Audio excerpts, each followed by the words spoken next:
Hello friends, आदाब नमस्कार। मैं हूं जो अपने यूट्यूब चैनल पर आप सभी के लिए एक प्यारी सी कजरी गीत लेके आई हूँ।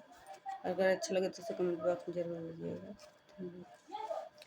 बरसे सवनवा बहेला पवनवा, बरसे सवनवा बहेला पवनवा, मोरवा बोलै आंगनवा ना, मोरवा बोलै आंगनवा ना। ठंडी ठंडी रैन सतावे, ठंडी ठंडी रैन सतावे, निंदिया सुंदर सपन सजावे, निंदिया सुंदर सपन सजावे। पिया बिना तरसे मोरई मनवा, मोरवा बोलै आंगनवा ना।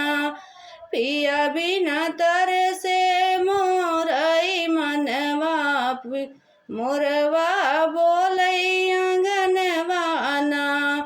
पिया गईले जब से विदेशवा, पिया गईले जब से विदेशवा, भेजले न के कहूँ कुछ संदेशवा, भेजले न कहूँ कोई संदेशवा। जागे कौने जतनवा ना, जागे कौने जतनवा ना, मोरवा बोलै आंगनवा ना, मोरवा बोलै आंगनवा ना। करे सिंगारो बाल समारी, करे सिंगार हो बाल समारी, बैठी वो सरवा राह निहारै, बैठी वो सरवा राह निहारै, मोरवा बोलै आंगनवा ना, मोरवा बोलै आंगनवा ना। करे निहारी जिन सरल जाई परनवा,